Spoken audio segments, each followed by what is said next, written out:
Hello, everyone, and welcome to Thursday Nighter, round four for the month of May. We are pleased that you can join us. And before we get started, we have a couple club announcements. The first one is we have a Return Think tournament happening on May 30th through June 1st. This tournament is going to be parallel to a professional match between International Master Nubair versus our very own International Master Samrug Narayanan, who is the three-time state champion. It'll be a FIDE rated 90 plus 30 classical match. You can meet and greet with Nubair in the Skittles. And as far as the open tournament goes, for all the rest of the players, it's 7 rounds, game 60 with a 15-second delay. You can see the round times here, but it'll be 4 rounds on Saturday, 3 rounds on Sunday. The rest of the tournament is on that flyer there for you. Coming back here, we have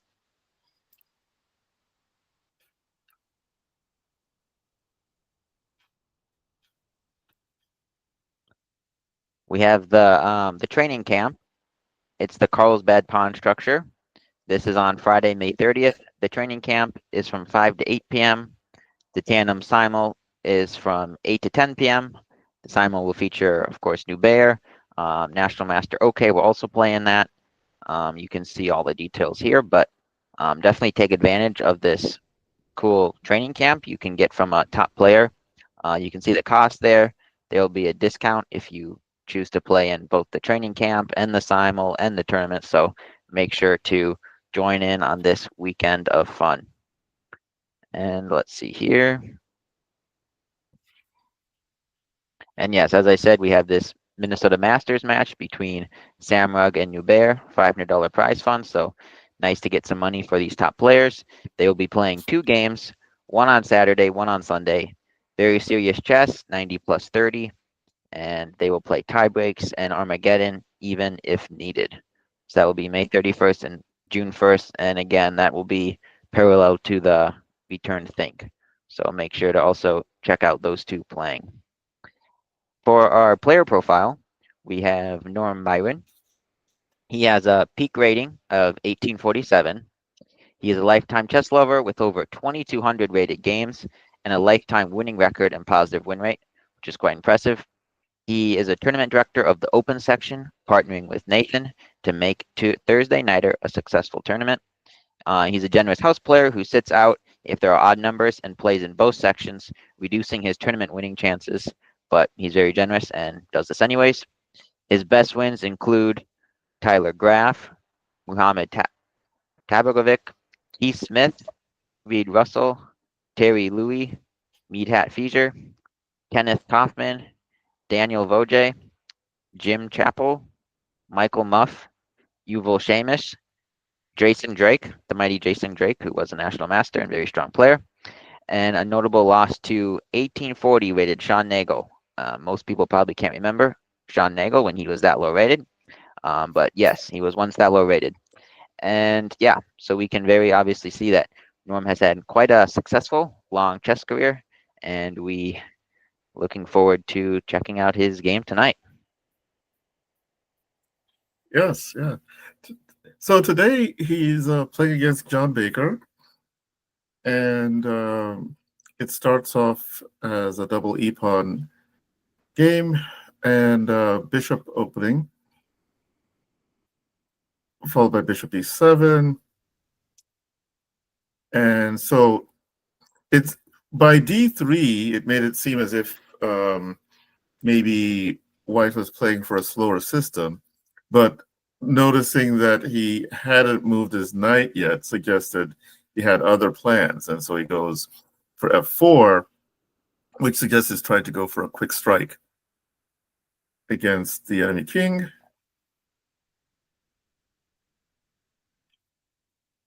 And so far, it's been an interesting battle so far. White seems like they might have a bit of a nudge here in terms of already getting his pieces active and facing in the correct direction. And if Norman isn't careful, he might find himself run over on the king side.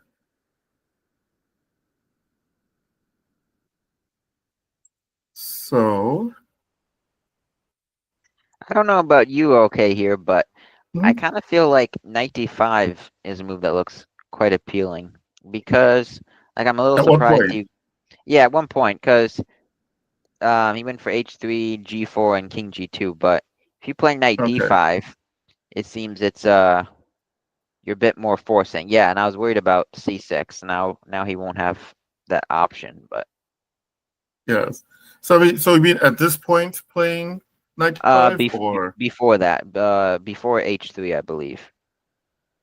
okay, so here Yep, and right then here. play knight So d5. Okay. knight e5, bishop takes, captures. And the only reason I say this is just because, so after knight e5 takes, we have this opposite colored bishops. And if you want to get, obviously it's still early in the game, but if you end up continually trade pieces, you get into a drawish endgame. And if you play knight d5 after all those trades take place, I don't think black can take because then you'll have your bishop, your queen, and your rook all aiming at the f7 pawn. And then f7. Okay. I think you would just drop that pawn. You might have to play something like king h8, but you're probably still just losing that pawn. So he couldn't really the take the knight. So, and then after Hmm. c6 is allowed, then your knight is just made much worse. So, Yeah. So like at this point, the idea with knight d5 might be a bit too late, you think? no, I was saying actually after they trade on e5. Oh, So takes. Let's see here. What move it? It would be move 12 instead of g4. After they trade on e5, move 12 for white. Instead of g4, I like to knight d5. oh, knight d5 here. Okay. Yes. Hmm. Um, g4 is probably fine, but personal preference knight d5 because, like I said, after c6 we can't play it. And why I like it is just because it gives us the option of potentially taking the bishop and having the bishop for knight scenario. And if he doesn't take us, um, I mean, if he does take us, we might win f7, and if he doesn't take us, we could win the have the bishop for knight scenario if he lets us take on e7. So I feel like it just created a bit more Uh, complications. okay. Yeah, that makes sense. That seems like a reasonable approach.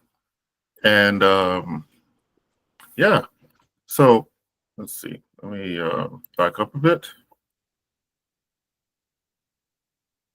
So here, there, and now knight d5. Correct? Yep. Okay. So yeah, let's see. How would so after this, that you're saying here and here.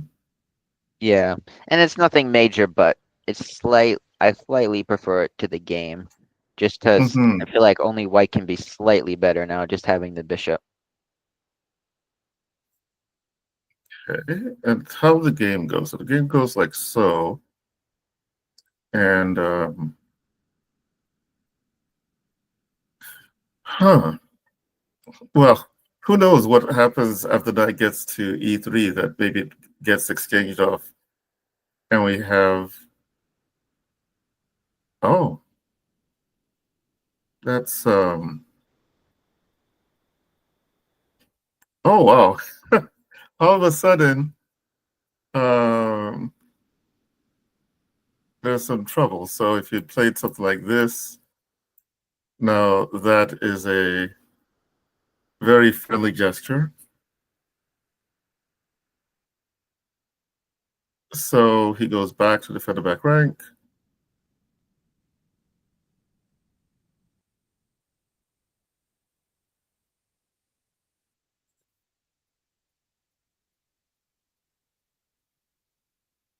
Hmm. Who do you think is better here, Mike? I slightly prefer black, just because Mhm. white's king is a bit more vulnerable.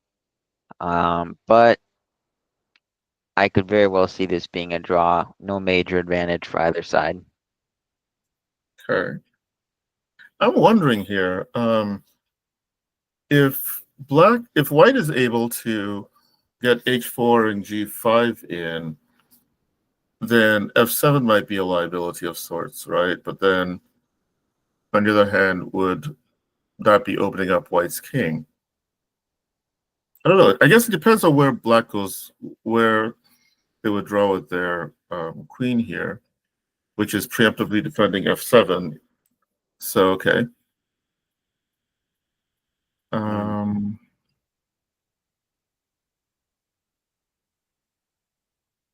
well, on the positive side, now we have the minor piece constellation you were suggesting, bishop versus knight. Yeah. And I think in that scenario, it was very wise by Norm to take that because you really don't want that knight jump into f5. Then there's all sorts of Exactly. tactics.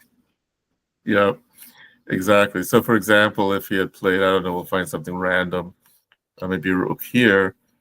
Now knight's coming in here, and all sorts of mayhem could be on the menu. Um, so, okay. Wait a second. What happened there? So, queen there, and then offers an exchange. So, yeah, now it seems as if maybe we could be heading towards a draw, although white might be ahead in the race. I was thinking maybe rook b1, just because the bishop's covering a2, which would be the most important square for black to try and invade on. But in the end, maybe it doesn't matter too much.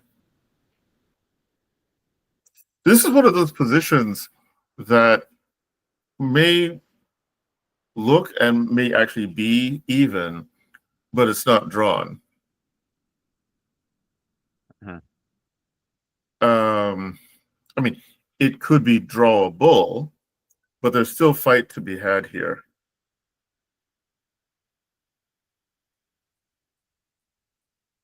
Um, and maybe more importantly, both sides have the rights guaranteed by our constitution to blunder. So it seems as if this fight could go on for a while yet. But if I were to choose which side um, I'd want to take, I think,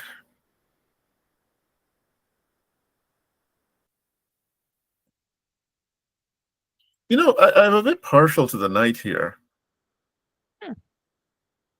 for some reason. And I'm not suggesting it's a good reason, but it seems as if the knight should be able to hold its own.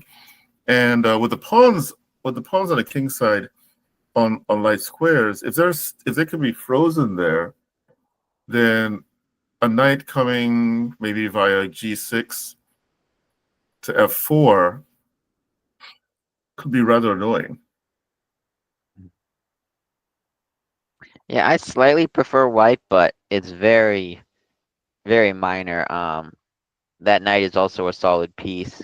Um, they say the three most important things in endgames are piece activity, and if we compare Mm-hmm. piece activity, I mean, white's work is slightly better, but nothing to write home about. Both kings are decently placed. White's bishop is slightly better now, but black can easily hop to d6. So about equal in piece activity. King safety, I mean, neither king's in too much danger, so that's equal. And then pass Mm-hmm. pawns, so the third most important thing in endgames. We There's really no way for either side to generate a pass pawn unless someone blunders, like you said. So since all those things are pretty much equal, it's looking like a draw. But like you said, there's always a possibility for a blunder.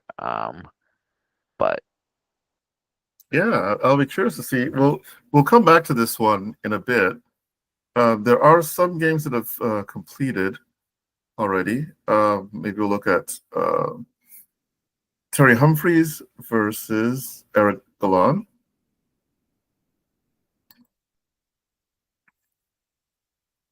And so it starts off with a Sicilian and an open Sicilian at that.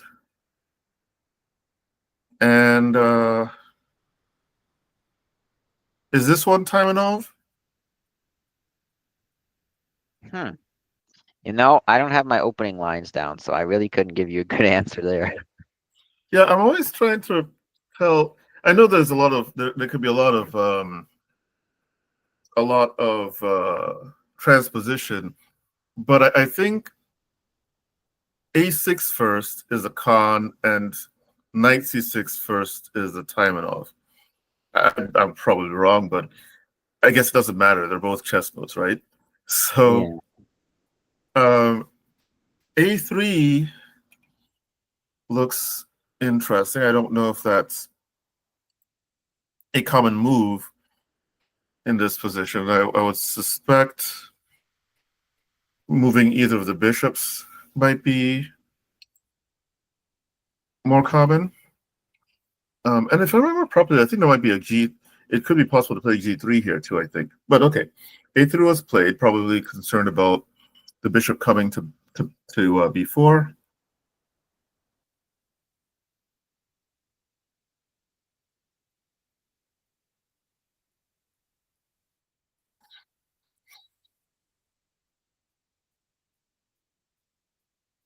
Well, I suppose it probably will play it anyway. But I was wondering if black had to play bishop E7. If white is going to castle kingside, is it really that bad to allow a doubling of the pawns on F6 and F7? Just thinking out loud, because then there's a file opened against the spot that white's king is going to be. But they go for normalcy. Oh, I suppose it's not that normal. Um, and so just like that, black has the bishop pair, although his bishop on c8 is yet to join the party. And so b5 happens.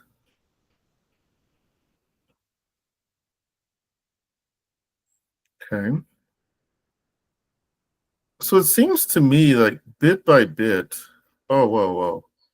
What's going on with that? Yeah, I don't know.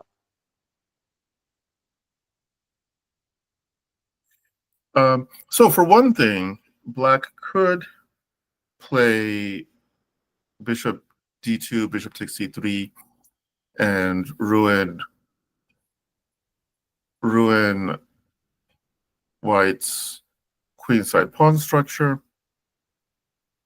Um, Maybe even play bishop f4 first, find out if and how white's going to weaken his king side, and then play bishop d2 as a possibility.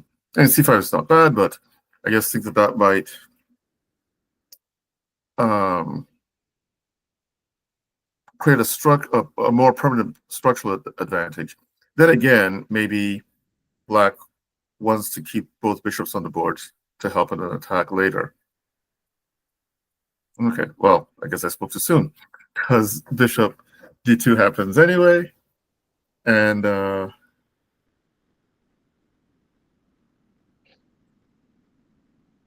right.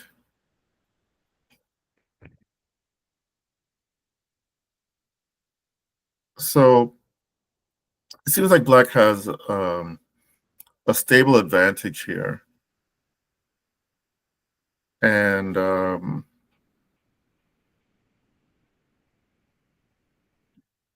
question is it going to be enough to win with? So bishop d5 looks like a step in the right direction, blocking the d file for white's queen, and now creating luft for his king. And bring a queen into the game. Maybe there's an argument for queen e3 instead, but then he loses a pawn, which wouldn't be good. So instead, he steps up with his king.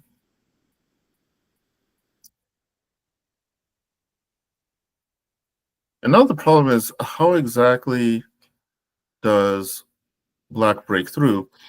Um, White has weak doubled C pawns, but they're not really exploitable at the moment. And it doesn't seem so. Somehow, black will try to create some second weakness and then play off of those to see if we can get enough for an advantage. Oh, well, that was simple. Hmm. Oh, Basically, White made it simple for him.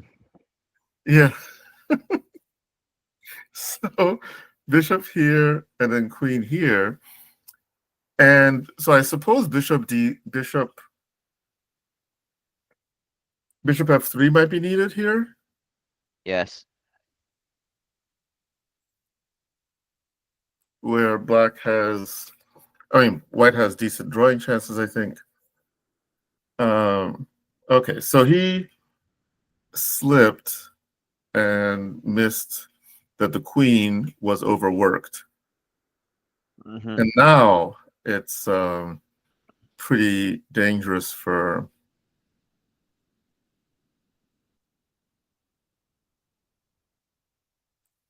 And to me, Queen B7 is almost like I don't want to say a give up move, but it seems like I lost my pawn, so now I'm just gonna, I don't know, play quickly or just try to force at the end of the game soon. Because I mean, Black's winning here. Don't get me wrong. He's up a pawn, but it's gonna take a little Mhm. while. But after you play Queen B7, you're kind of just you're quickening the end one way or the other. Yes, it's definitely bridge burning. Although it's difficult to see how he doesn't lose another pawn.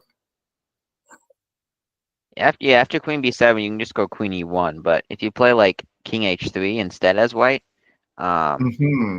at least you'll maintain, you'll make Black work for it. But after Queen Yes, B7, I think Black has more of an easier ride. yes, I agree. It's a much easier, right? And then I guess he's desperate to try and get a perpetual in. And then maybe that was his idea. He wants to get his queen close to Black's king and hopefully find a perpetual. Unfortunately for him, yeah, Eric found this nice maneuver to cover f6, and now for all things being equal, those two connected passed pawns on the queen side can take care of themselves on the way to coronation. And so Terry gave up. Okay, so yeah, so he could have played bishop f3, and that probably would have saved the game. Hmm. And then after that, queen b7 was definitely had a whiff of desperation about it. Um, but okay, on the bright side, he got an early evening, so he doesn't have to. Sometimes you want to end the suffering quickly, yeah. Yeah. So here, fan favorite Robert Donahue versus Ethan Hunt, and let's see what happened in this one. So okay, this is a Latvian gambit, and Robert is a Latvian gambit fan, right? Don't try this at home, kids. So it sounds like yeah,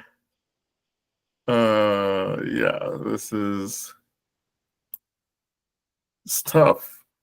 Now, I think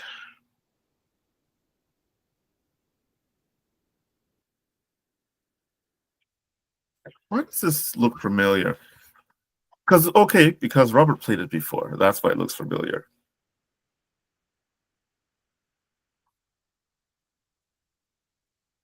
Now, it seems to me like okay, so he's getting his pawn back, maybe, or not.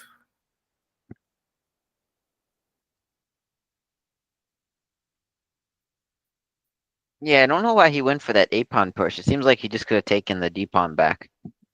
Yeah, but I think Robert is not minding losing the pawn if he can get his pieces active, but this doesn't succeed in getting his pieces active, unfortunately. I think just take the pawn on d5 right here, and I'm not sure.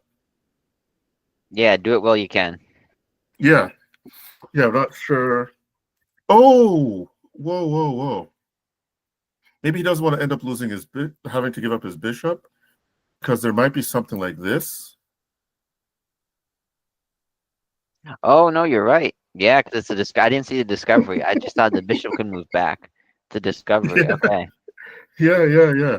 So, so wow. So wait, let's look at this then, because that means that somehow Ethan outplayed Robert. If Robert couldn't get that, so he must have calculated this well and understood. So what was the time taken? Well, I guess the time taken by Robert may not be important since he plays fast all the time. But let's see.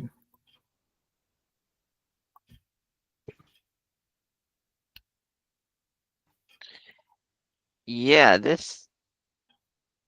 Yeah, unless I'm mistaken, it looks like White's going to be up two pawns, and there's no way for Black to win anything back. Yeah, that's what it looks like, and that's crazy to me. It's like where exactly did the opening backfire? Because I don't remember the Latvian being losing that quickly. Um, so let's go back a bit.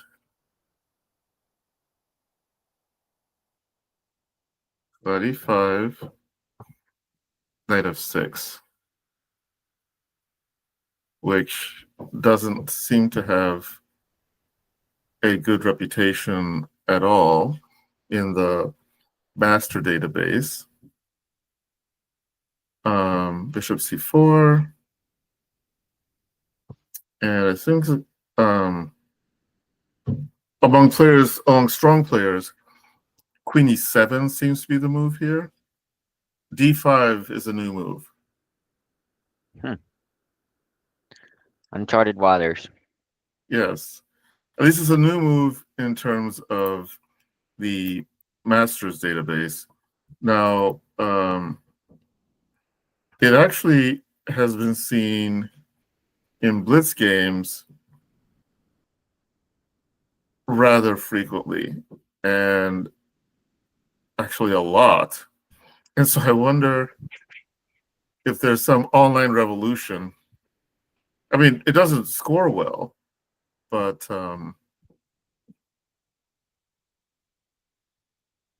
knight g4 is a possibility. Knight bd7.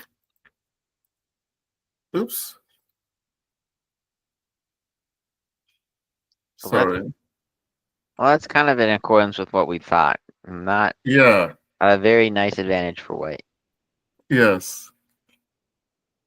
So yeah. So he's already lost a pawn, and losing a pawn that way against Ethan doesn't bode well.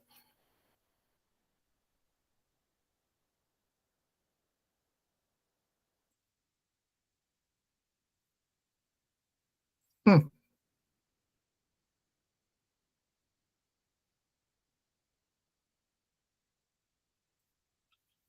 Robert is going all in.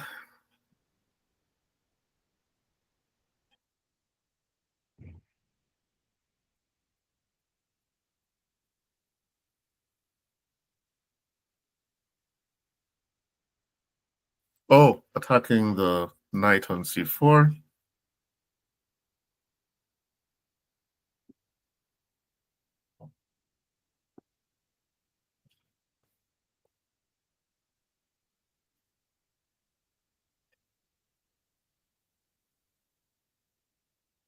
Which is it's important, I think, to note that after this, there might be a temptation to play something else. But when the king is exposed like this, it's a good idea to um, remove even more of the security around him with that en passant. And maybe queen, maybe king c7, but I think everything is probably losing at this point, unfortunately, for Robert.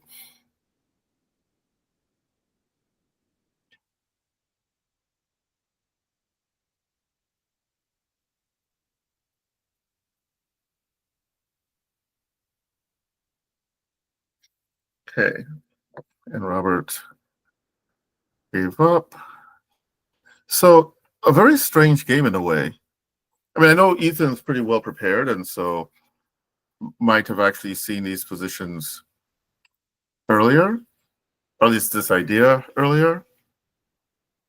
But this game was pretty much decided in the opening. Well, between players of this strength, after the opening and being, was it a pawn or 2 pawns down already? It seems as if Robert was not going to be able to recover. So let's take a look at Steven versus Srijan. And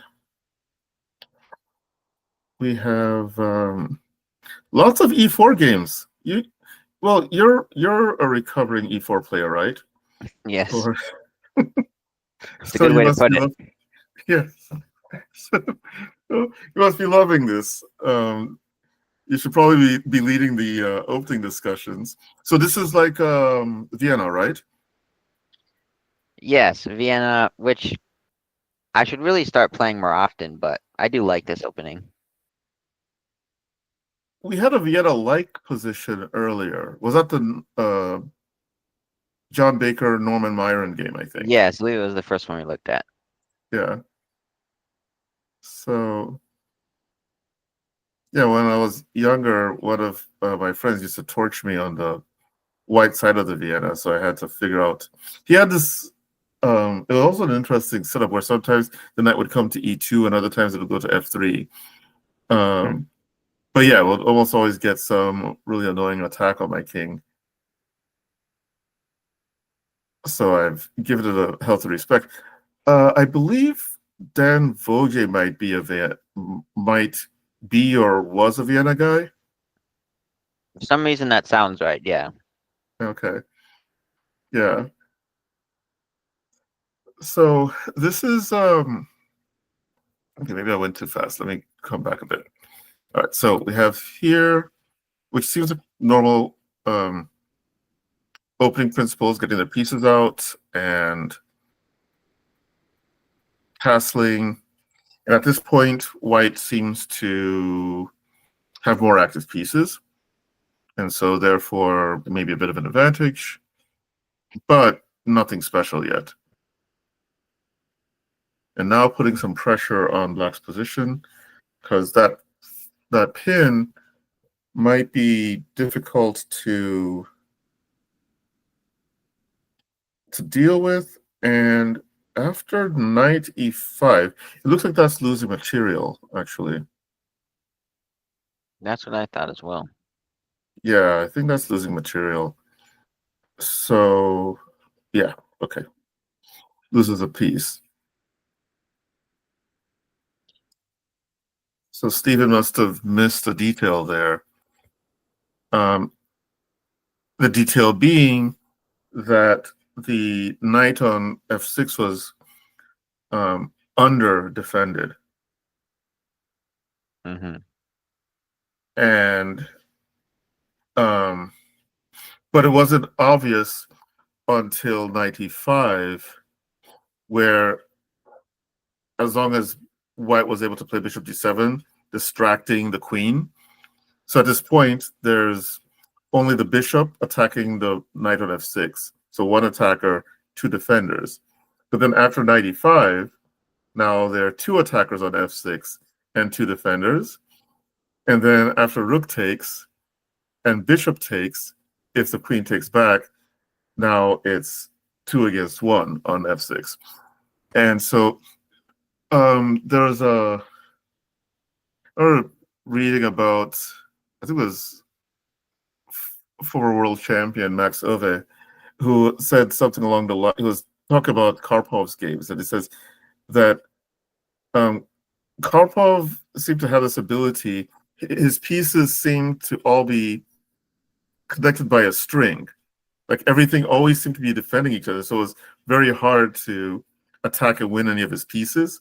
Now, when I read it, I was nowhere good enough to understand what he meant, but it sounded pretty nice. And I thought, okay, that's what I want to be like when I grow up. Um, but yes, but yeah, keeping track of what pieces are being attacked and making sure everything is adequately defended um, isn't always as simple. And I can easily see how Stephen would have blundered this. But at this point now, I guess we see what technique Srijan used to finish the game. Yeah, and should we see what he could have done just for his own improvement? Maybe he could have, and to avoid losing the piece there, could he have Mm-hmm. tried maybe knight e7? Just trying to break the pin might work. Yes, that is definitely a possibility. So 97 is a possibility. Um, A6 might be a possibility as well. Uh, I think that loses a pawn though. Oh, Oh, a6. because I thought of you said h6. My bad. Yeah, a6 is probably fine as well. yeah, might be doable. Yeah, at this point, once this battery has been created, and I guess that's another point to keep in mind when you have these fianchetto positions.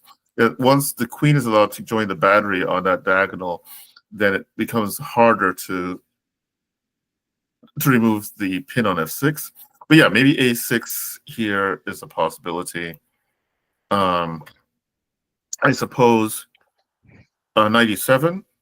My only problem with 97 is where is the knight going to from there? So say if this happened, I definitely oh, prefer, I suppose they can play 97, right? but then yeah, I mean then if we play knight d5, they probably play f6. But Hmm. I think if I was white here, I wouldn't even trade because that knight on f6, even though it's not pinned anymore, it still doesn't have any good moves. So yeah, like bishop c4, and Yes, obviously this is better than the game for black, but he's still having trouble with that knight on f6. Just where is it going to yes, go? exactly. Yes, quite right. And now the bishop is on a more functional diagonal anyway, giving f7 the heebie-jeebies, so to speak. Um, who knows whether bishop e6 follows? But yes, I think coming back with the bishop looks like a better idea than exchanging. Um, so yes, that would be one way to deal with it. So a6 is one way, knight e7 is another way. Maybe even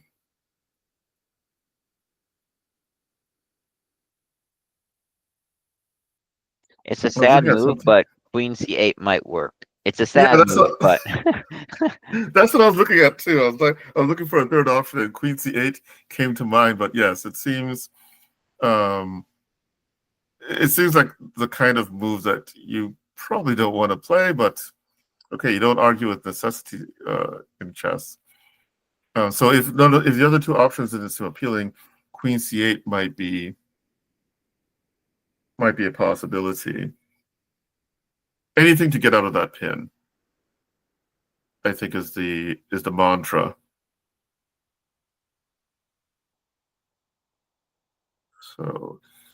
So yeah, so I'm curious to see how Srijan finished things off.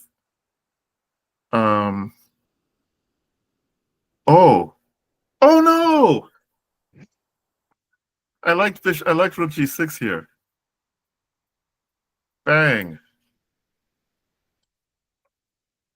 So that if a pawn captures, then knight check.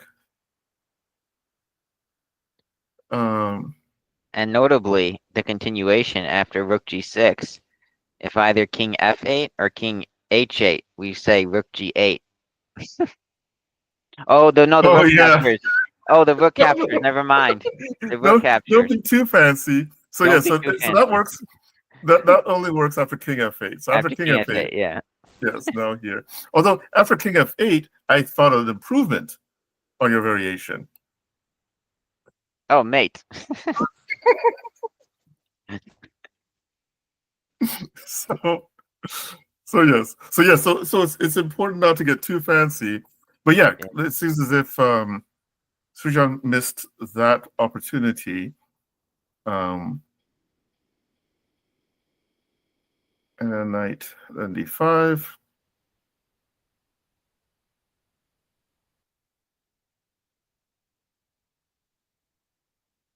Okay. A bit. So, one might say, oh, it's a bit passive the way he's playing, but at this stage, it's more important to get your play going, and whatever you do, don't let the opponent back into the game. So I think Srijan is doing the right stuff here.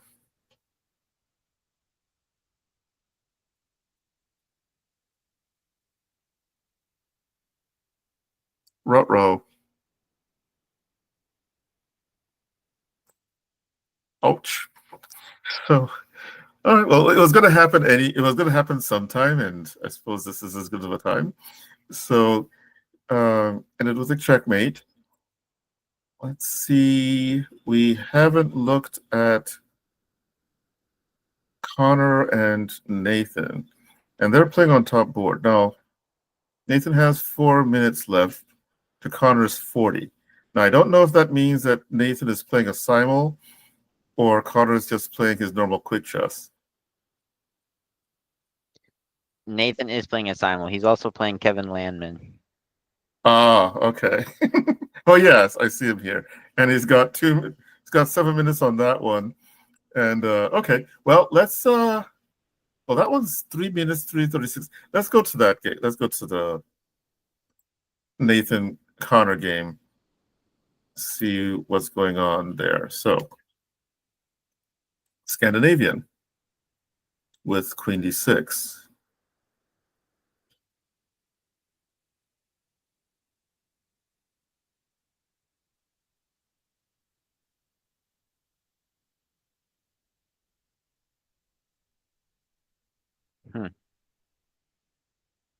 Nice move.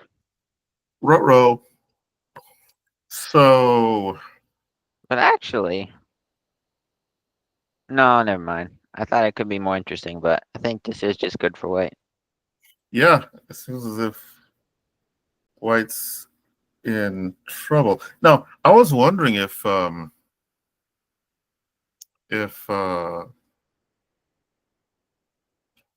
Bishop F6 was a thing. So if Bishop F6 happens here, and then pawn takes, and the reason why not knight takes might be that queen here is a bit troubling, maybe. Oh, I suppose the Definitely.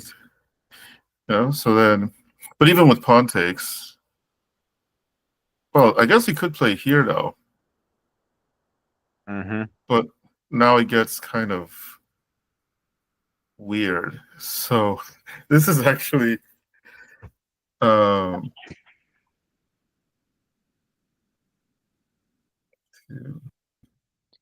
takes. It looks like this line, white will be up in exchange. Bishop, if bishop takes g7, takes c4, bishop takes h8. Looks like white has a rook for a knight. So let's look at that. So bishop here. Now what about rook here? That would probably be a better try. Well, I mean, yeah, we don't have much of an option here. Probably have to play Yeah, bishop takes b5, but this is better for black now this is than better the for other black. one. So yes. So I think he must have calculated all this stuff and come to conclusion that this was the way to go. Of course, I was looking at bishop f4 immediately, but maybe queen takes d4 is attacking the bishop on c4, so that's why I had to defend it. So after all the excitement, we now have a calmer middle game, but white has the bishop pair versus two knights with a semi-open position. So one would think if white can find targets, then the bishops should confer somewhat of an advantage. Mm-hmm. And already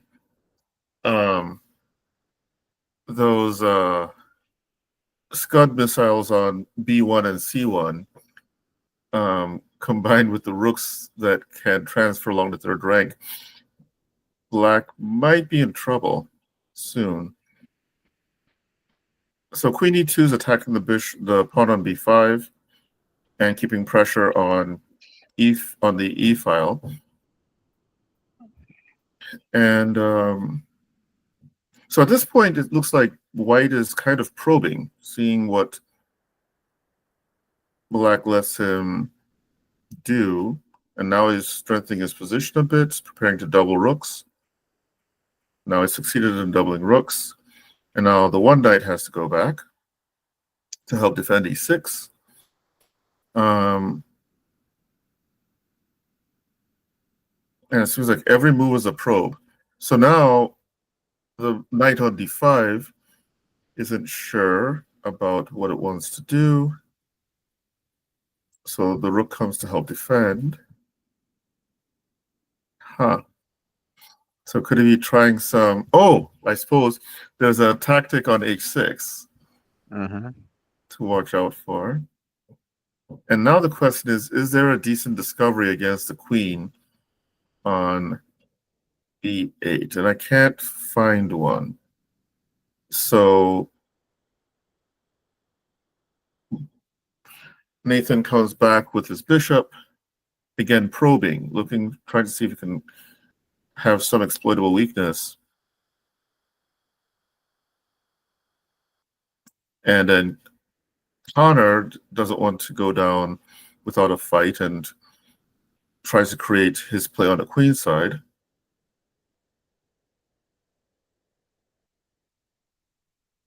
Spicy. Yeah, I wonder. Hmm. So this loses a pawn, doesn't it? So rook f5 loses a pawn at least, I think. Yeah, rook f. Well, after rook f5 is there knight h4. Oh, but there's discovery still. Never Yeah, mind. there's still the discovery. But actually, that's worth looking at because capture on f3 is with check. So if here, oh yeah, this is a discovered check for one. It goes. This is a discovered check as well, and maybe this is a cleaner discovered check. That's just simple, yeah. Yeah. So, and then rook takes. Oh well, which one do we take? Let's be greedy and take this one. Mm-hmm. So it can come back wherever he plays. I don't know here, and I'll come back and take this. Have a piece. And a And pawn. up and a pawn. Okay, so did this actually happen in the game? Oh, it did. See, Michael, we're smart. We can guess We're these moves smart. too. We're forecasters. Yes. So to be fair, I wasn't actually looking at the game score, I was just looking at the board. But oh no. Okay. So let's see though. Is rook takes f4 better than rook takes f6? I have Was no there some idea why it. recovery? I have no idea why it would be. Rook takes f6 looks smashing. Yeah, I mean, the knight can't even go back. It's just kaboom. Yeah, that's a So, okay. huge. That's a huge miss. Yeah. And I think having 3 minutes left might be part of the problem. Yes. So this is the position we have on the board right now. And rather than being a piece up, it's still a very unclear middle game. I mean, okay, white still has a bit of an edge. The e6 pawn is still a weakness. White's king is safer than black's king, at least superficially. So Connor's got his work cut out, but the clock is definitely his friend in this game. So if he can find ways to keep things complicated long enough, maybe Nathan slips again. So let's take a look at Eddie versus Kyler. And I did receive some intel from the ground over at the castle, and I hear that Nathan is quite nervous in his game against Connor. So, I mean, sorry, excuse me. Connor's quite nervous in his game against Nathan, which makes sense because Connor is under a lot of pressure from Nate. So we'll see if he can, Yes. hold his nerves and maintain the defense if he can draw that game. But so he's good Yes. to know what the players are feeling over there. Yes. I still think that maybe at some point we might be able to do it where we can get some of the players, if they finish early enough and still have energy, maybe giving us an idea of their thoughts during the game. Maybe have them on the broadcast, either the same evening or another evening, for like maybe a notable game type thing. And we would Okay, really let's see. start, we would start treating them like grandmasters. That's how in Yes. all the top tournaments, the grandmasters, they finish their game and they get interviewed. So we would really be lifting the dignity up of all the players of the castle. So that would be a good Yes. thing. Yep. No, I think that's an idea. We'll ask the boss what he thinks about it.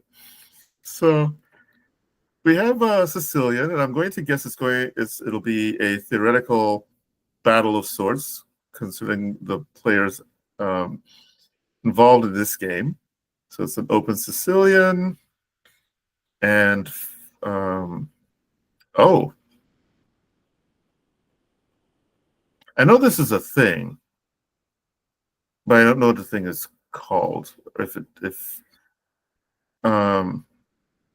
so I know Bishop E2, Bishop C4, and Bishop G5 are the top three for white in this position. And it seems is F3 like moving towards, is this like an English attack or something? I've never really played this, so I'm a bit clueless myself. I mean, it seems F3 is often a helpful move in the Sicilian because you want to avoid knight G4 stuff. But Mm-hmm. but yeah, it seems a bit early than normal to play that move. Yeah, it seems as if there are other things white could be doing. Let me take a look at the um, database. Well, hey, what do you know? So the top three are Bishop G5, Bishop C4, and Bishop E2. And number four, F3. But notably, So it is 5%, so we're correct in it being yes, very rare. yes, yes. So well, we'll see how the game carries on. So F3. I mean, somehow I wonder if that means. I mean, Black can't assume he's got it easy because of that. But I'm wondering if part of Black's plan now is going to be accelerating a D5 push at some point.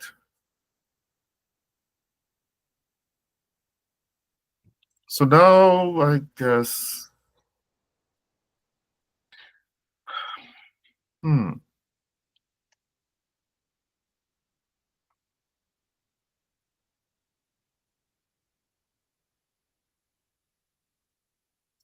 is Black going to try to escape to the queen side here?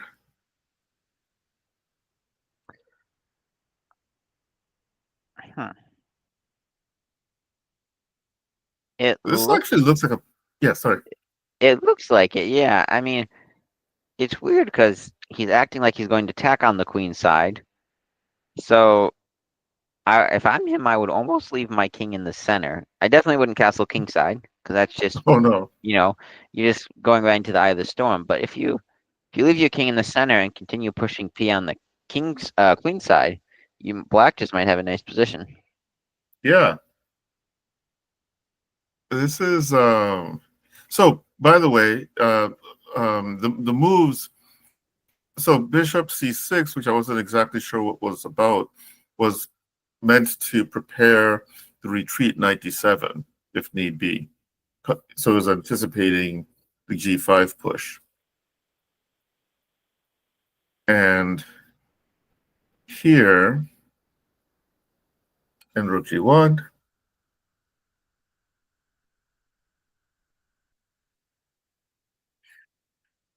so black seems to be making some progress on the king side. Sorry, where the white's king lives currently, on the queen side, and so and white doesn't seem to be making any progress at all in their attack. So I don't know if it's. I mean, yeah, black's king is in the center, but white isn't close to getting pieces next to it yet.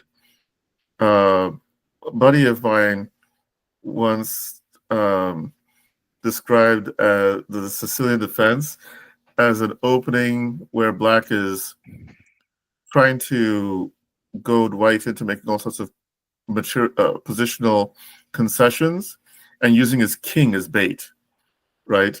Where white's going to see that king and is going to try and go all in on it, and in the process of creating that attack, leave some space behind, and then black hopes to take advantage of it. In this case, black is waving the cape from E8, and white isn't making progress in that direction yet. So I guess we'll see how the game continues.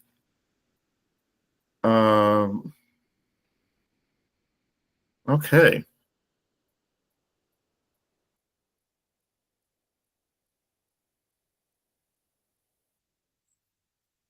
So another interesting learning moment for me in terms of Sicilian. So it is possible that he could still be considering castling kingside, and I guess he did. So this is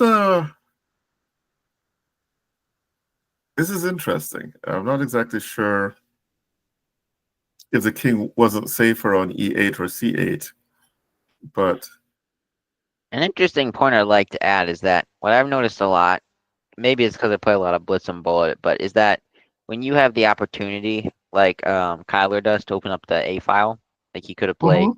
A4 for the last few moves, um, it looks very good, but with that bishop on B2, it's not quite as good as you might think because, I mean, you could triple stack, you could get your rook on A8, your queen on A7, and just try to pummel him down the A file, but the king escapes to C1, and the bishop holds everything together. It stops the A1 check. So I've just found in my own games that even though you can open up a Mhm. file and have the slightly better position, if the Mhm. opposing side has that bishop there, it can be very tough to break through. So Eddie still has decent chances here. This is maybe, although Rook D8 makes it seem less likely. But I was wondering if, I mean, one way of justifying king passing, although maybe an argument could be made, King D7 isn't working because the bishop takes E5. So if black wanted to try and create play on the queen side with A4, he probably needs his king's rook to join in, which might be part motivation of castling. But then in that case, you'd think it would be the other rook that would come to D8, the king rook, rather than the queen rook. But then maybe because Kyler understands this position like you do, he understands not to waste time on A4 just yet, and then play in the center. If that makes any sense. Hmm.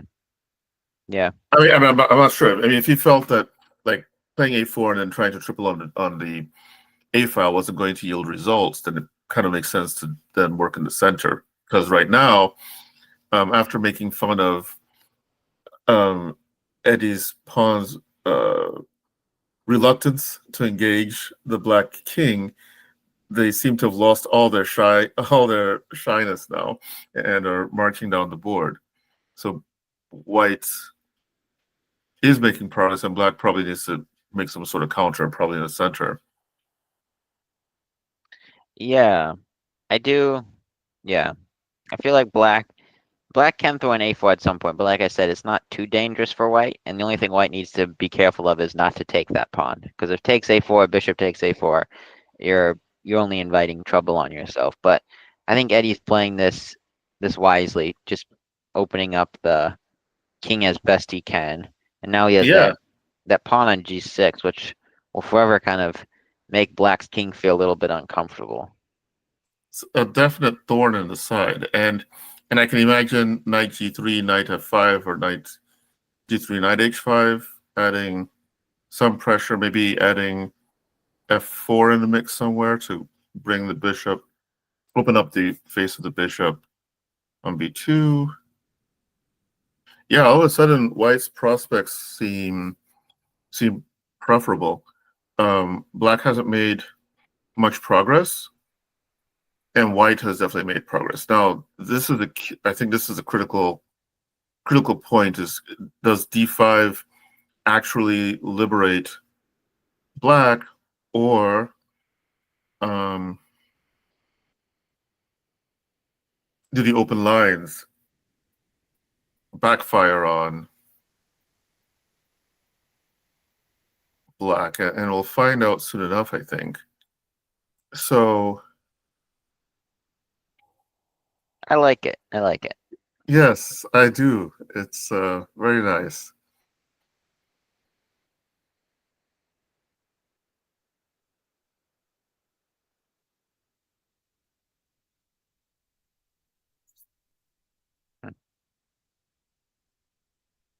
This is tough. Um, Bishop c6. Yeah, I was wondering, what does he do? Maybe rook g4? Maybe.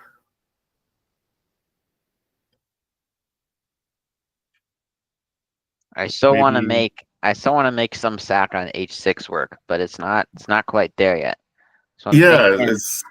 I'm thinking maybe we play queen h5, just completely give up the e pawn. I'm just thinking like crazy stuff right now, just because it's such a dynamic position. Both sides are attacking. So I wonder if you can play like queen h5, queen takes e4, bishop takes h6, and if they take you back, you take, and you're threatening stuff like queen h7, queen f7, you can take my knight, but I'm gonna checkmate. I don't know. Just I'm looking at stuff like Mhm. that where you're just trying to completely smash through the defense.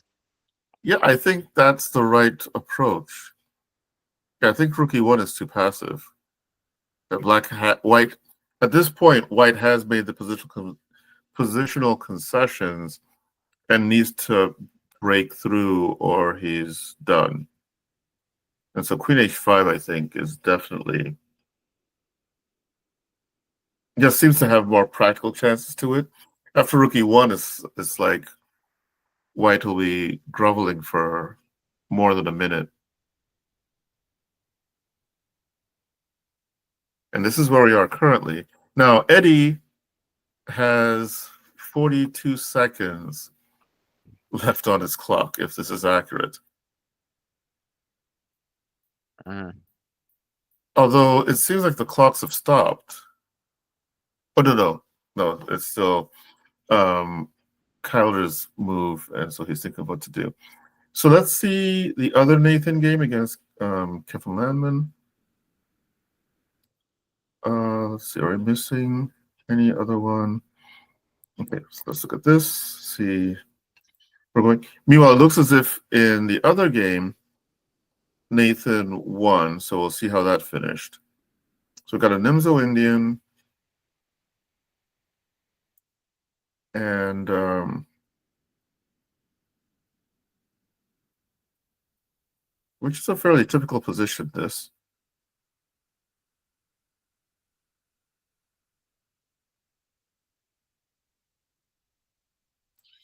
So I believe we might have stepped out of theory at this point. Um, Hmm. yeah, e takes d4. it's a more normal move. Not to say there's anything wrong with this, and Nathan's usually well prepared in his game, so I'm not. I'm guessing this bishop g4 is not some accidental experiment.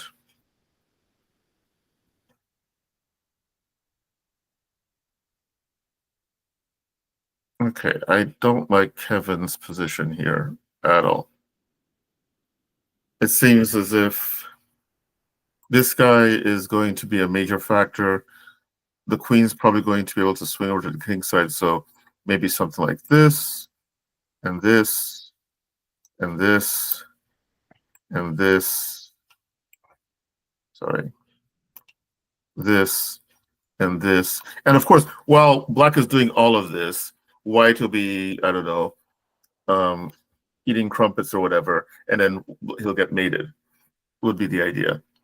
But okay, in a realistic world, it's still going to be difficult because of this weakness on f4 and the fact that both knights are already on the king side. So Kevin might have his work cut out for him here. To vouch for him, I think Nate might have a slightly better position, but what Kevin has going for him is he does have the passed D pawn, and the C pawn can potentially come up and support it. I don't know. You can't just push it willy-nilly, or it's a half open file, so that C pawn could become a weakness. But if you can get like a pawn on C4, a pawn on, he already has the pawn on, sorry, pawn on C5, he already has the pawn on D5. That could become a little scary. But yeah, I Yes. mean, black just wants to get the knight to f4. So if I'm Kevin, I'm looking at like king h1, rook g1. Whenever a knight lands on f4, I'm just gonna happily snap that off Snap with it my off. bishop. So it's probably slightly preferable for Nathan, but I think Kevin can hold on here for a little while. Yeah, that's. I think you're right. No. Okay, that's mean-spirited. So basically, the rook isn't allowed passage to g1. Mm-hmm. Which,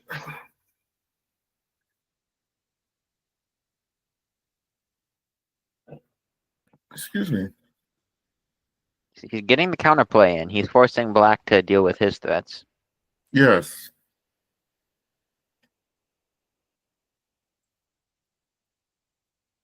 Well, all of a sudden, it almost looks like white is significantly better. Somehow he's made a lot of progress. Mm, still a bit difficult, but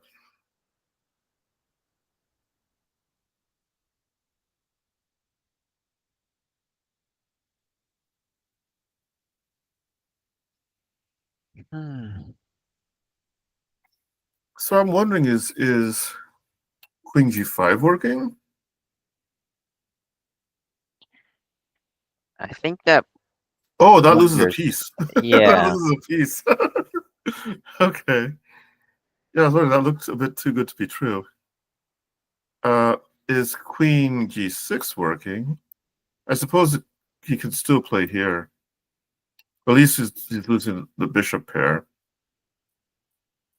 But white's better there, I think. So this actually did happen in the game.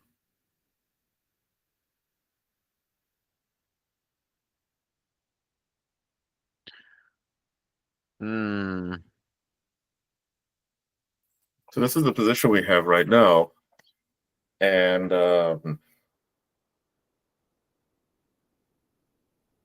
queen takes h3 happens. Yeah, this looks a bit difficult for white, but maybe if he plays queen f1,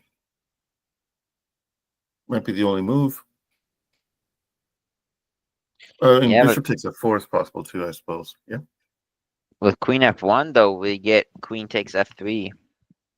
Oh yeah, yeah, yeah. That's true. So then Yeah, bishop earlier, f4. because earlier I wanted to play queen g1, and I'm like, whoops, nope, queen takes f3, and we get mated. So Yep, yep. it's Yes. tough for white here. I mean, he's up two pawns, two passers, but black's pressure is so immense that he has to keep all these pieces defending his king.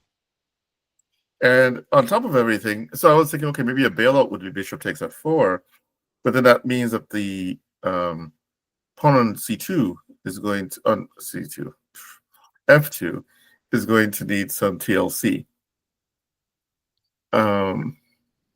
You know what? I just realized I'm kind of stupid, but I don't see. I think his only move is to take the knight. I Yeah, mean, Kevin should probably be playing this pretty quickly. yes. He only has a couple minutes. And surprisingly, he has less time on the board left than Nathan does, in spite of Nathan doing the. So he found the right decision. He captured on f4. Let me see. Let's peek into. Let's look at the finish of the Nathan Connor game, and then come back to. And then we have, I think, only two more games. Well, let me see. So we have John Baker versus Norman Myron, Kevin Landman versus Hoover, and Eddie versus Kyler. So yeah, let's see how this one finished. Yeah, and then after this game, we can probably go in and check on Jacob Pikus versus Sergey Oh, we Rachmanov. haven't touched on that. Oh Yeah, yeah, that's yeah, the only game. That's the only game we haven't checked out on yet. yeah. Let's check on that. Let's check on that because actually, I when I saw the name of Jacob's opponent, I was like, oh man, I remember back in the 90s into the early 2000s, you'd see a name like Sergei Rachmanov, and you just assume it was some strong Russian emigre coming to steal everybody's prize money. Um, of course, things are not as they were then, but it still evokes some memories of times past. Hmm. So we have another Nibzo,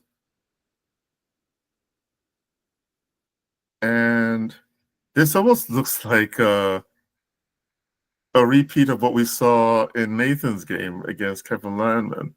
Yes, exactly. Exactly the same. So, You know, if this was in played fact, online, I would have to accuse someone of stream sniping. I just learned what stream sniping was recently. I was like, I That guess I that too am joining the 21st century. you're expanding your vocabulary. This is good. Yes. Oh man. Yeah, this is. Wait a second.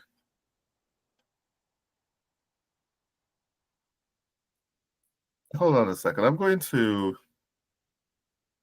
I think my stream is a bit messed up. Let me do this.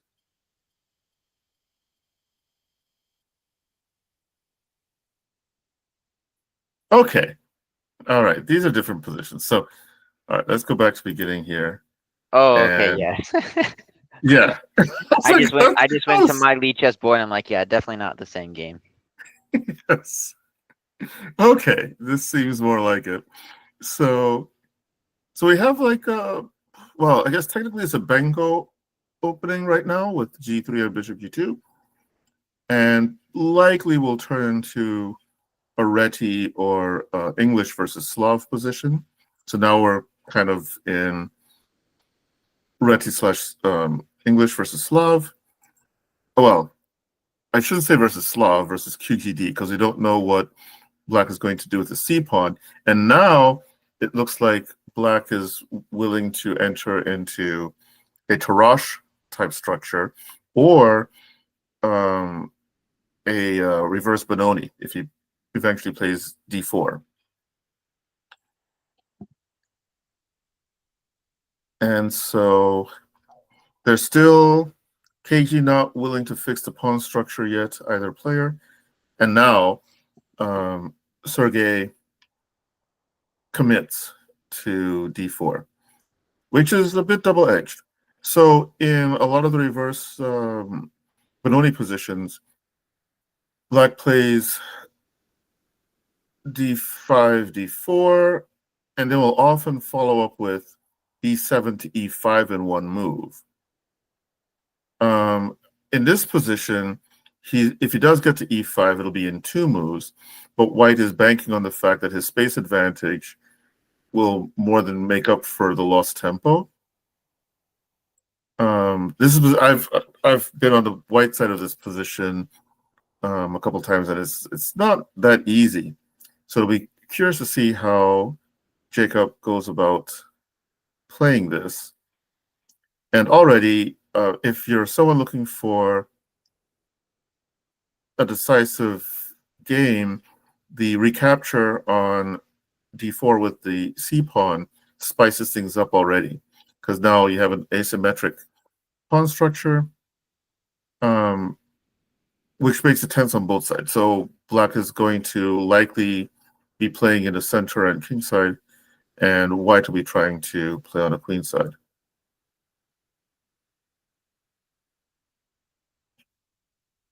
And yes, there was a possibility of playing knight b4, but I think the queen will go to d2 or c1, probably d2, and then kick the knight out the next move. So black decided not to go in for that. So now we have both players have all their minor pieces out. So let's just stop here. Both have their minor pieces out, and both need a plan. So white is preventing e4 from happening and putting the rook on a half open file. Nothing concrete, but you never know it'll show up. So now we have another tangible difference. So we already had the pawn structure become asymmetric, and now we have the bishop pair versus bishop and knight. Only problem for white, and it's not a small problem, is this guy is biting on granite. So either white would be playing to maybe move the e5 pawn away from where it is, or probably have to swing the bishop maybe through here and through here and then there to get it a bit more sunlight. And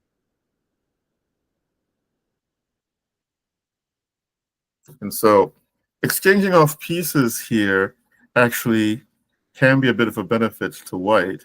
So as I said, this is kind of like a reverse Benoni, right? And oftentimes for black in the actual Benoni, he's not averse to exchanging off pieces because otherwise there isn't enough space on the board for all his pieces. And that's kind of what white is doing in this situation. Exchanging off the knight, that's kind of causing congestion. And also, I suppose, as a side effect, it's also allowing the bishop to move around maybe to a better position. And so black grabs more space in the center. But one of the dangers of having all that extra space is you have the responsibility of taking care of it. And I don't know if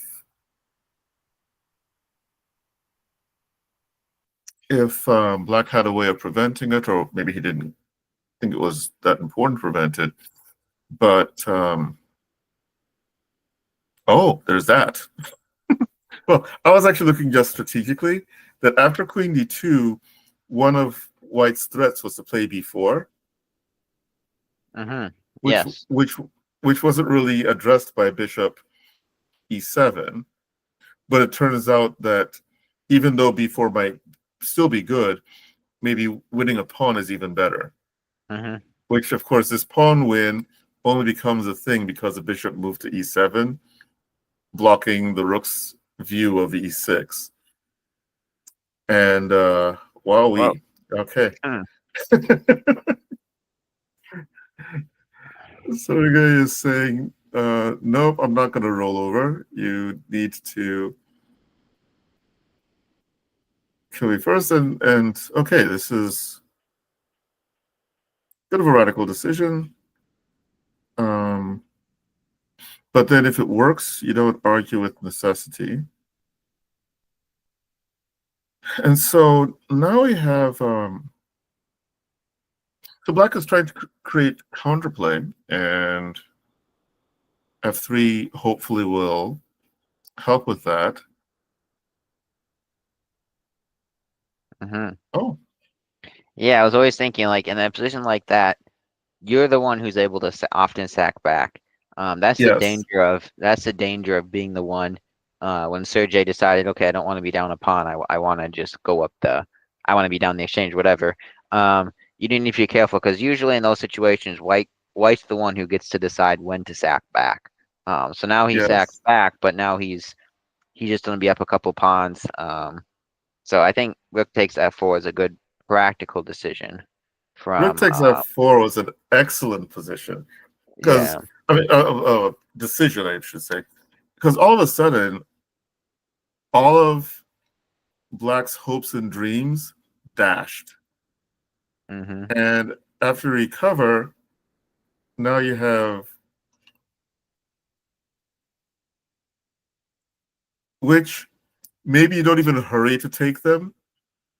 You get your position improved, but I don't see why one should delay, especially with the f pawns. I mean, you don't want one of black's major pieces sneaking through and causing problems. So queen f4 seems to make sense. Um, queen e4 also makes sense.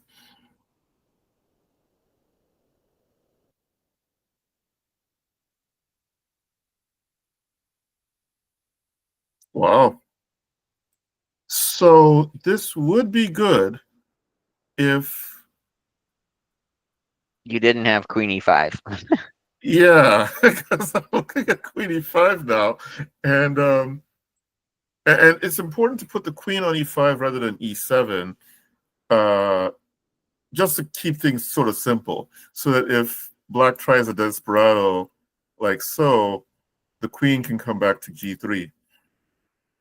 Um, so yeah, queen e5, and it seems that so this is the moment, and every chess player knows it, where you look for everything to toss at the opponent, including the kitchen sink, um, and hope for the best. So here, White wants to keep things simple. I'll take your bishop on my terms, and yeah, there's doesn't seem to be a way to save the bishop.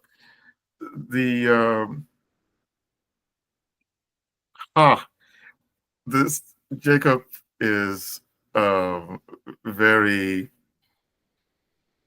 very smooth here. So the other thing that King f1 does is it makes sure that the queen landing on g4 is not a check, Hmm. Yes. so that bang bang, there, now I've got my threats going, except for where. Mm. And so nice finish by Jacob. That was a good And game from Jacob. Yeah, King f1 is a nice move. Maybe he takes e3 also wins, but King f1 is clinical. yes, no mess, no, just keep things all nice and tidy.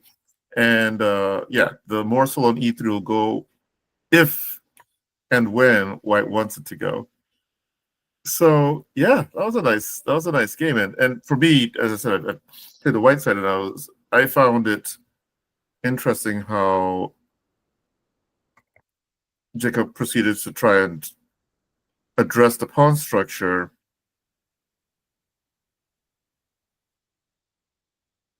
an exchange there, and then come there. And yeah, if not for bishop d6, or say b6 had been played,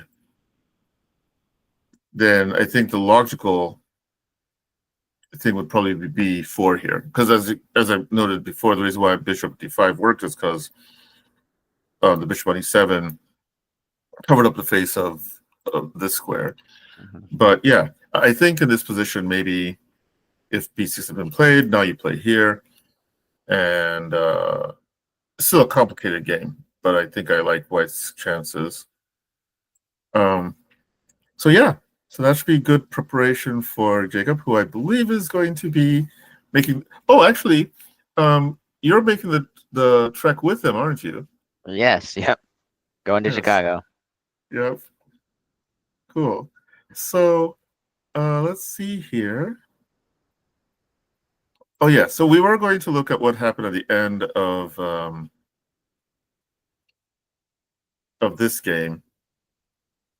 So we left. Wait, is that our analysis?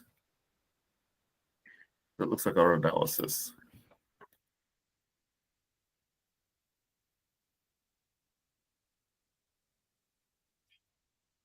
That was our analysis. Yep. That's Let's our see. analysis. Knight So he capture played rook f4. f4. Yeah. Yeah. Okay. Oh, I guess it didn't Yeah. matter. Yeah. Just before we were leaving, I was looking at this. Like, you might be able to sack on f6. Yikes.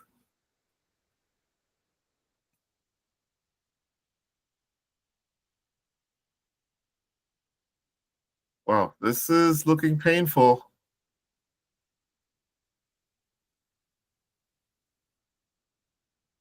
Shock.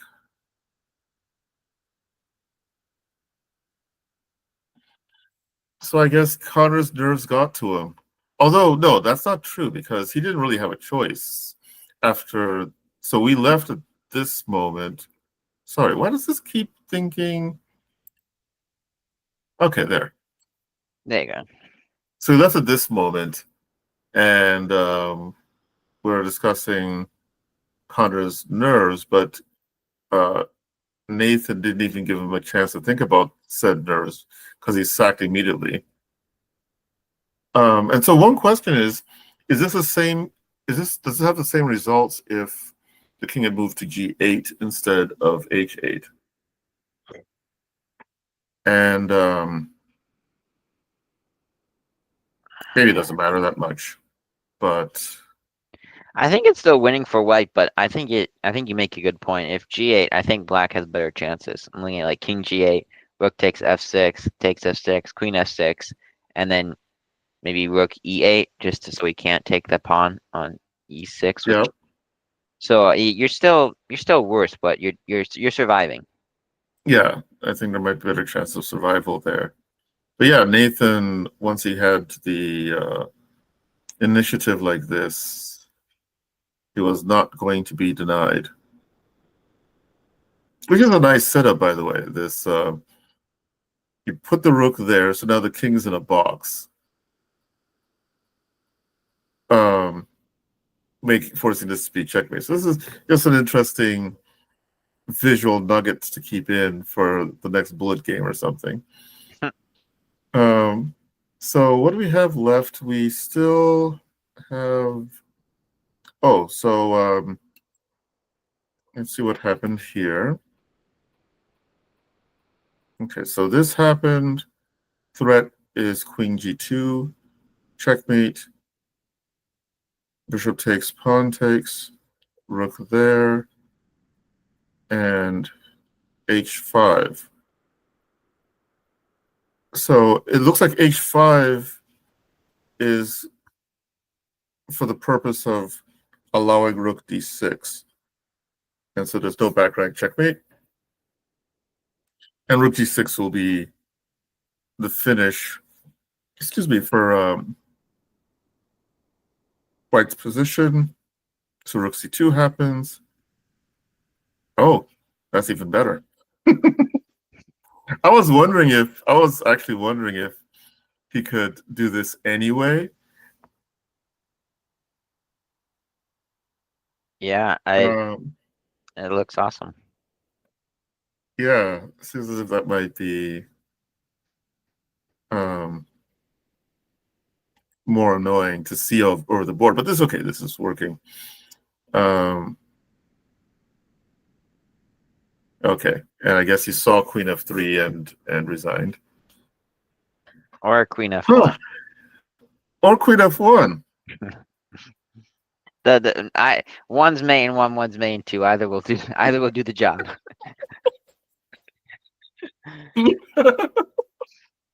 But Oh I mean, man. great day for Nate. He takes down the top seeded Connor Weatherly, and he takes Yeah. down a good player in Kevin Landman, all while simuling. Yes. And Kevin's no slouch. No. So although it seems as if Nathan's play on the black side of that Nimzo was I think instructive. Mhm. Um, so we have one last game going. And I believe we have this is our last game currently going. I believe we have. I just went through all the games. We have one game we didn't see the conclusion of. That was Norm, our featured player, versus John Baker. Oh, okay. Oh yes. Let's see. So when we left around here, Hmm. and well, we left here, I think. Yeah, here. And I was thinking, well, I kind of liked black, you kind of liked white, and 96 happens. So my thought was um, to do a really convoluted tour with knight f6, and then find a way to jump next door. So either through um,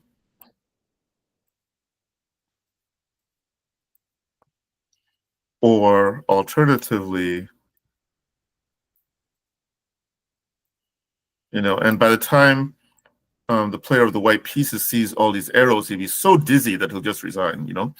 Um, but okay, so 96. Not exactly sure what his plan was. Maybe he's hoping to get C4 in, maybe, or he just wants to sit. Yeah, he just wants to sit, which in these kind of positions sometimes is the right strategy, but not so sure here. At some point in time, the king is going to make its way into b6. I think I see what he's trying to do. I think he's on a. But it doesn't work right away. Interesting. Which is what was the what were you saying? I was thinking that he would somehow try to, yeah, like you said, get his king to b6 and then play rook a7 and then come Yes. back with his king to win c5. But after that happens, I think black plays king c7, so it might not quite work. Now here, I wonder if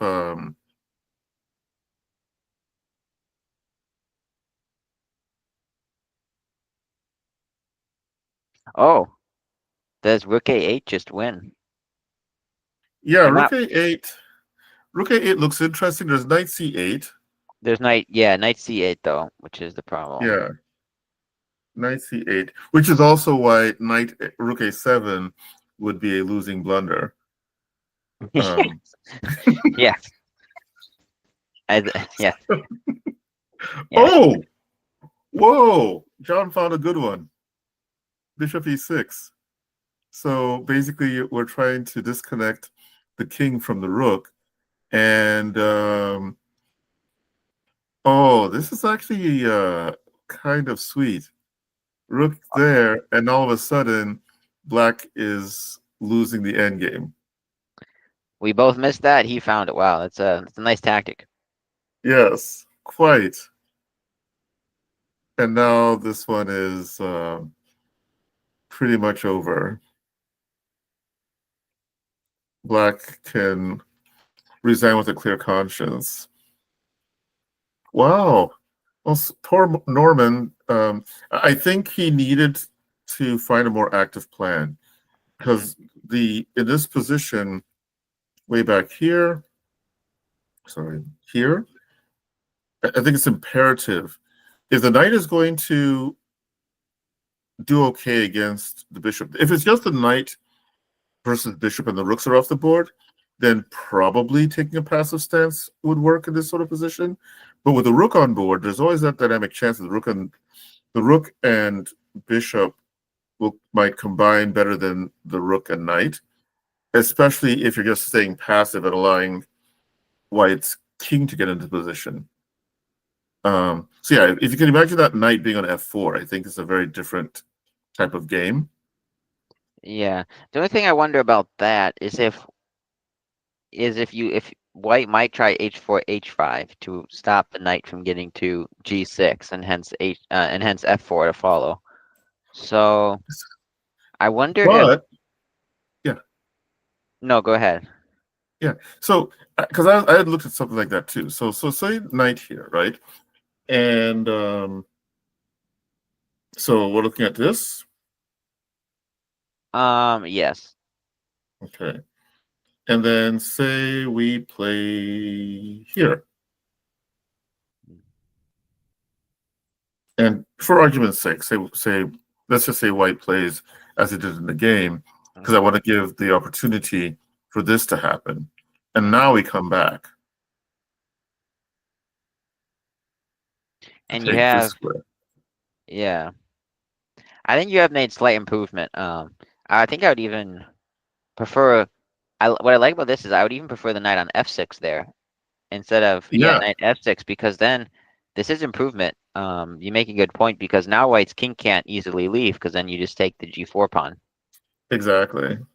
So yeah, I think this would have been a good option, or also maybe even to try to trade rooks if you could, but this might be simpler. Yes, if you could play if black could trade rooks, I think that holds very nice because the remaining pawn structure isn't bad for the knight, and the bishop was already in danger of having most of the pawns on light squares. And even though it's outside the pawn chain, it's still once the rooks go off the board, black can put his pawns on black squares and put the knight on a good square, and white can't make any progress. So yeah, but yeah, I think even if you don't take that maneuver of trying to improve the knight that way, even with this, you can always change your mind later and try and find a more active position for the knight. So fortunately in this position, it's not haste isn't necessary, and black could have repositioned things. In fact, maybe even there's an argument in favor of a g6 f5 from here, although that could be a bit loose,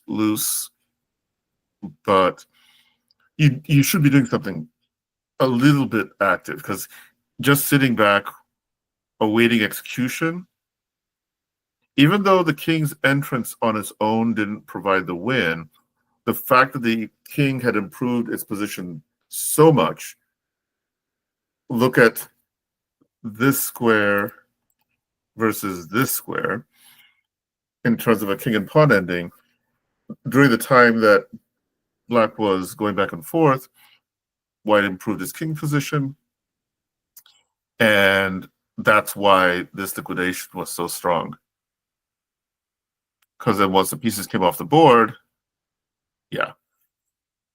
So I suppose the main lesson here is, if at all possible, don't stay passive in the endgame, and always consider where your king is and where your opponent's king could possibly get to. And there was a place at some point where I think if the knight could have hung around to help create a force field of sorts, keeping black's king from getting in. But again, because he had allowed the black king to get in, every move now became more critical. So there's a draw on the Eddie versus Kyler board. Let's see what happened there.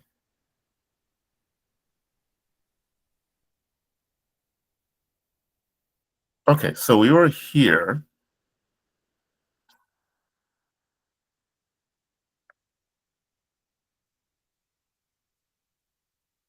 Wow. All of a sudden the position is pretty critical. Okay, so maybe white gets a pawn back, but even if he does, those connected passers on the king side look pretty dangerous.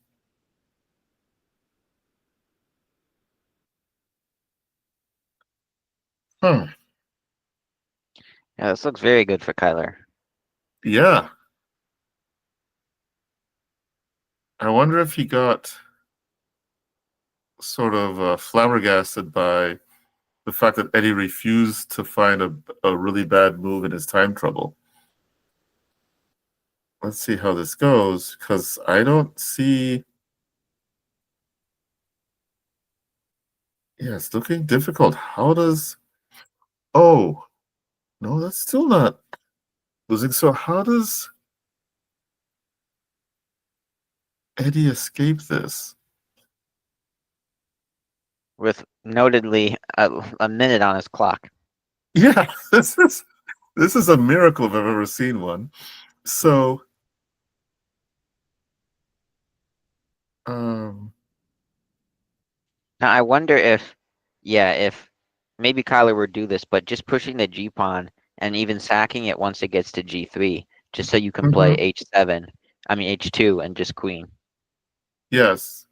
I was also looking at a way of using the bishop to do the same thing. Just bring the bishop to um, G5 or H4 and then bishop G3, but that's probably not necessary. And in this position, after this, how is this not?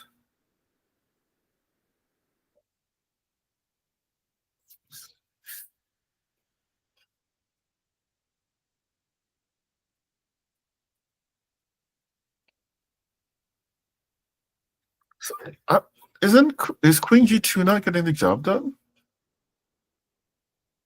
I suppose he could exchange, and bishop here.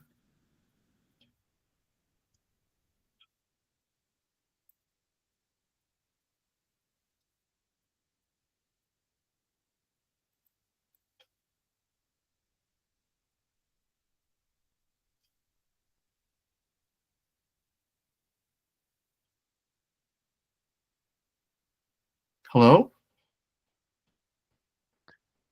Yeah, I believe my camera went out. Oh, okay. I was wondering. All of So a I will sudden, I work on couldn't see that. him. But Okay. I think Bishop D4 here and black is just winning. Yeah. Yeah.